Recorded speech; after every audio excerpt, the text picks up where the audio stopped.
Halo, apa kabar? Saatnya Anda menyimak berita Jawa Tengah. Bersama saya Ridho Yahya, sejumlah berita menarik akan kami sajikan untuk Anda dan berikut 3 berita utama hari ini. 4 orang luka-luka akibat kecelakaan bak adu banteng 2 sepeda motor di Klaten. Sejak tahun 2018, masalah banjir rob yang merendam 11 desa di pesisir Pemalang belum ada solusi.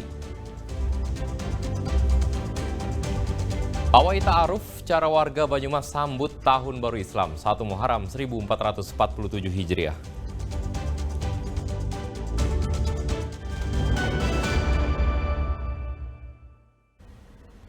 Gagal menyalip kendaraan di depannya, sebuah motor bertabrakan ala adu banteng dengan motor yang datang dari arah berlawanan di Jalan Raya Desa Ngelingi, Kabupaten Klaten.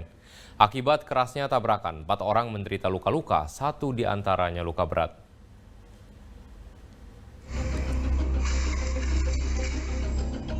Tabrakan ala adu banteng melibatkan 2 motor di Jalan Raya Desa Ngelinggi di Kecamatan Klaten Selatan, Kabupaten Klaten, Sabtu malam. Dari rekaman kamera pengawas, 4 orang terpental ke jalan akibat kerasnya tabrakan. 2 motor juga rusak berat. Kecelakaan menyebabkan 4 orang menderita luka-luka, 1 diantaranya menderita luka berat. Petugas langsung mengevakuasi para korban ke Rumah Sakit Suraji Tirtonegoro, Klaten. Kecelakaan disebabkan pengendara motor metik yang melaju dari arah Ngelinggi menuju Kebonarum bermaksud mendahului kendaraan di depannya. Namun karena gagal menyalip, tabrakan dengan motor yang datang dari arah berlawanan tak terhindarkan. SPM Matic berjalan dari arah Ngelinggi menuju Kebonarum, sedangkan SPM warna hitam berjalan berlawanan arah. Menjelang kejadian sampainya di TKP, SPM Matic warna merah bermaksud mendahului KBM tak dikenal searah di depannya. Karena jarak sudah dekat, tidak bisa menghindar, kemudian terjadilah benturan antara SPM Matic warna merah dan kendaraan berwarna hitam. Untuk korban sementara ada 4, 3 luka ringan, untuk 1 luka berat. Seluruh kendaraan kemudian dievakuasi ke kantor unit Gakum Satlantas Kepolisian Resor Klaten. Krisna Agung melaporkan dari Klaten. Tidak berfungsinya rem kendaraan lagi-lagi memakan korban. Sopir dan kernet truk terjepit di kabin depan setelah truk menabrak tembok rumah di Banyumas saat melintasi jalan menurun.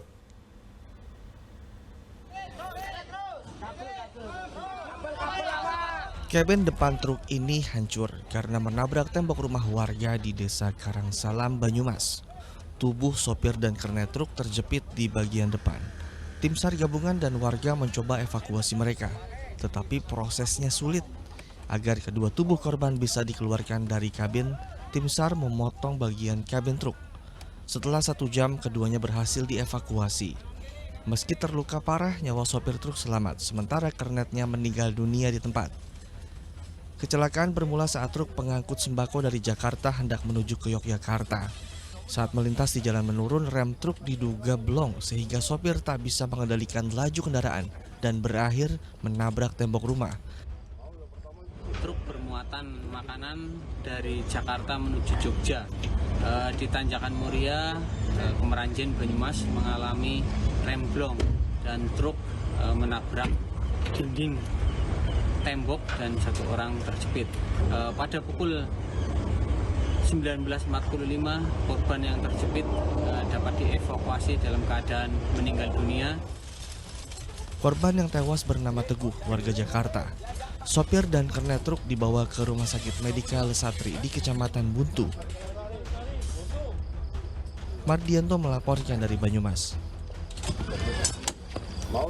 Diduga karena korsleting listrik, sebuah mobil rombongan wisatawan asal Yogyakarta ludes di lalap api di Jalan Raya Pemuda di Kabupaten Klaten. Beruntung, sopir dan seluruh penumpang berhasil menyelamatkan diri. Api begitu cepat menghanguskan mobil rombongan wisatawan. Namun petugas pemadam sigap menyemprotkan api ke bagian depan mobil yang menjadi sumber api, sehingga hanya bagian depan mobil yang terbakar. Kebakaran ini menimpa mobil rombongan wisatawan di Jalan Pemuda di Kecamatan Klaten Tengah, Kabupaten Klaten, Sabtu siang. Beruntung sopir dan 8 penumpang berhasil lolos dari maut. Mobil dinas ini mengangkut rombongan wisatawan usai berwisata ke Rawa Jombor Klaten dan hendak kembali ke Kabupaten Sleman, Yogyakarta. Namun dalam perjalanan tiba-tiba muncul percikan api dari bagian depan mobil.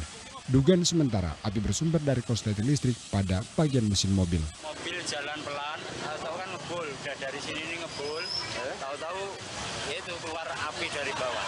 Mobil dari arah mana, Pak? Dari arah keluar. Klaten ya? Ya, Mau ke arah? arah Jogja. Oh, terus tahu-tahu gimana, Pak? Ya tahu itu keluar asap apa peluk langsung di bawah keluar api. Terus sopir sama yang di dalam mobil langsung keluar. Berapa? Dari bagian depan mobil sebelah kiri. Selanjutnya korban mengevakuasi diri untuk penumpang dan driver kurang lebih 8 orang. Setelah wisata dari Rawa Jombor akan pulang ke kawasan Sleman. Dugaannya kenapa gitu, Mas? Dugaan dari kemungkinan dari electrical korsleting. Korban? Untuk korban atas nama drivernya Sugianto. Selama proses pemadaman, arus lalu lintas terganggu sehingga dialihkan ke jalur alternatif. Kris Nagung melaporkan dari Klaten. Kita beralih ke informasi lain, pasang air laut merendam kawasan pesisir pantai di Pemalang. Akibatnya lahan sawah, tambak, dan permukiman warga terendam banjir rob. 11 desa di kawasan pesisir pantai Pemalang terdampak gelombang pasang air laut dan abrasi. Salah satunya yang terdampak cukup parah yaitu Desa Kertosari, Kecamatan Ulu Jami.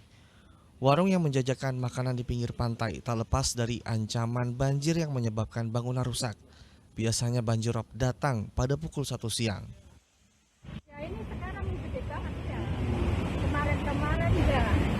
Sampai masuk ke Ya warung. sampai masuk ke warung.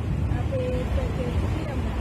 Warung terus belakang. Ya. Biasanya jam-jam berapa, Mbak? Jam 1 ya. Selain warung, banjirop juga merendam permukiman, tambak, sawah, serta kebun melati. Air pasang laut membuat warga kehilangan mata pencaharian. Banjirop di kawasan pesisir Pemalang telah terjadi sejak tahun 2018. Pemerintah diminta membuat regulasi terkait aturan alih fungsi lahan di kawasan pesisir pantai agar tidak dilakukan sembarangan untuk mengatasi banjirop. Kuncoro Wijayanto melaporkan dari Pemalang. Banjirop yang melanda jalur Pantura Demak sudah berlangsung sebulan dan tak kunjung surut. Para pengendara motor diimbau untuk lebih berhati-hati karena kondisi jalan mulai licin sehingga membahayakan keselamatan. Sudah sebulan, banjirop masih merendam jalur Pantura Demak dan belum ada tanda-tanda surut. Ketinggian banjir bervariasi antara 20 hingga 50 cm. Jalur ini merupakan jalan nasional penghubung Provinsi Jawa Tengah dan Jawa Timur sehingga tidak pernah sepi kendaraan. Tidak heran kemacetan panjang dari arah Semarang menuju Surabaya dan sebaliknya sudah menjadi pemandangan sehari-hari. Karena sudah terendam selama sebulan, kondisi jalan mulai licin karena berlumut sehingga sangat membahayakan pengendara, terutama pengendara motor dan pejalan kaki. Sejumlah karyawan pabrik di sekitar lokasi sudah menjadi korban karena terjatuh dari motor. Pihak pabrik telah berusaha menggosok jalan yang berlumut, namun karena belum surut, kondisinya kembali licin. Berapa lama banjirnya sini, Mas? Sudah 1 bulan, Pak. Terus ini kondisi jalannya bagaimana? Ya, berlumutan lah pokoknya. Dan nggak layak. Licin ya? Ya, licin. Banyak juga yang peleset Mas selain itu. Ya, banyak ya. Jalan kaki, sepeda motor. Banyak. Banyak, maksudnya selain karyawan pabrik juga pengguna jalan lewat? Ya, pengguna jalan lewat juga ada. Bahaya. Dari sana itu, mogok. Airnya banjirnya dalam ya? Dalam, cukup dalam. Ini masa dari mana Pak kemana? Dari Jogja ke Demak. Berbagai upaya telah dilakukan pemerintah Provinsi Jawa Tengah untuk mengatasi banjirop ini, di antaranya dengan mengerahkan pompa untuk menyedot air kembali ke laut. BMKG Maritim Tanjung Emas Semarang memprediksi air pasang dengan ketinggian 1 meter lebih di atas permukaan laut kembali terjadi selama beberapa hari ke depan, sehingga jalur Pantura Demak berpotensi terendam banjirop lebih tinggi lagi. Ali Mustafirin melaporkan dari Demak.